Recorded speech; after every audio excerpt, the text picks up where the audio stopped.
राज्य में मौजूदा भाजपा और आईपीएफटी सरकारें चुनाव से पहले किए गए वादों पर खरी नहीं उतर रही है। बीजेपी आईपीएफटी सरकार के सारे 3 साल की समाप्ति के बाद भी बांग्लादेशी इलीगल इमिग्रेंट अमरा बंगाली के लिए कोई पहल नहीं कर रहे हैं। अमरा बंगालियों का कहना है कि राज्य सरकार राज्य में आर्य शरणार्थियों के लिए 600 करोड़ रुपए के पैकेज की घोषणा कर रही है और उन्हें राज्य में पुनर्वास देने के साथ साथ अन्य जातीय समूहों के लिए काम कर रही है, लेकिन राज्य के पुराने निवासी अमरा बंगालियों के लिए कुछ नहीं कर रहे हैं। शुक्रवार को अमरा बंगाली पार्टी की ओर से पश्चिमी जिले की जिला मजिस्ट्रेट को उनकी विभिन्न मांगों को लेकर प्रतिनियुक्ति सौंपा गया। हालांकि बांग्लादेशी इलीगल इमिग्रेंट अमरा बंगाली पार्टी उनकी विभिन्न मांगों को लेकर आंदोलन कर रही है, पर राज्य सरकार उनके आंदोलन को नहीं सुन रही है। इसलिए अमरा बंगालियों का कहना है कि वो लोग आने वाले दिनों में एक बड़ा आंदोलन करेंगे। আপনারা জানেন যে বর্তমান সরকার ক্ষমতা আসার আগে অনেকগুলি প্রতিশ্রুতি দিয়েছিল। এর মধ্যে একটা উল্লেখযোগ্য প্রতিশ্রুতি হচ্ছে যে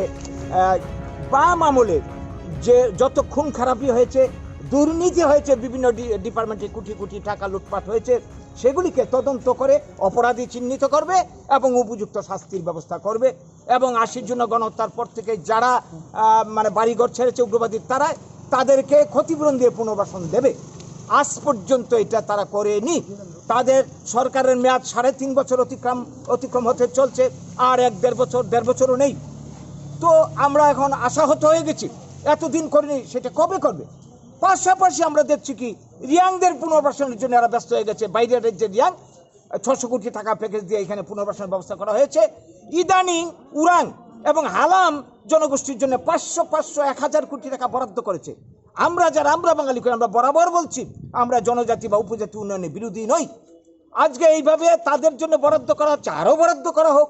কিন্তু যে বাঙালি অংশের মানুষ যারা ত্রিপুরার ভূমিপুত্র এবং এই দীর্ঘদিন ধরে যারা ত্রিপুরাতে উন্নয়নের শরিকদার, এই ৮০ জনের গণহত্যা এবং পর থেকে আজ পর্যন্ত উগ্রবাদী হানায় অনেকে মারা গেছে, হাজার হাজার মানুষ মরেছে, বাড়িঘর ছেড়েছে লক্ষ লক্ষ মানুষ।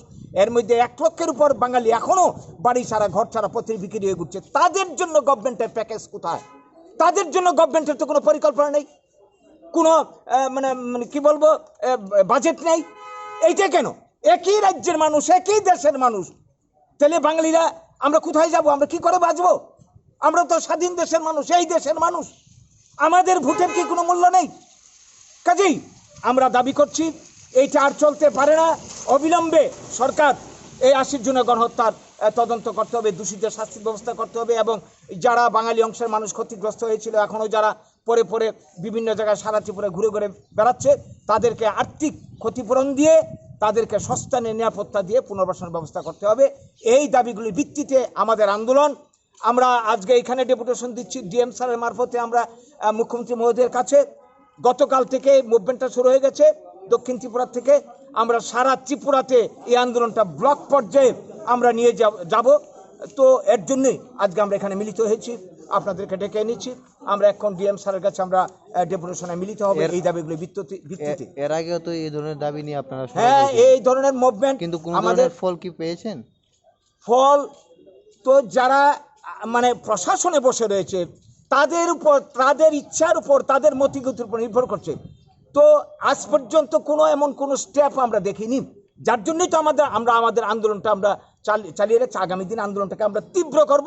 আমরা জনমত তৈরি করছি, আমরা সবাইকে আহ্বান করছি এই রাজ্যের মানুষকে যারা ক্ষতিগ্রস্ত তাদেরকে যাতে আমাদের আন্দোলনে সামিল হয়, যাতে গভর্নমেন্টকে আমরা বুঝিয়ে দিতে পারি যে আমরা এই দেশের নাগরিক, আমরা এই রাজ্যের নাগরিক, আমাদেরকেও বাঁচার অধিকার, আমাদের বাঁচার অধিকার আছে। কাজেই আমরা এর জন্যই আমরা আন্দোলনটা জিয়ে রাখছি, আন্দোলনটাকে আমরা আরও চাঙ্গা করতে চাইছি।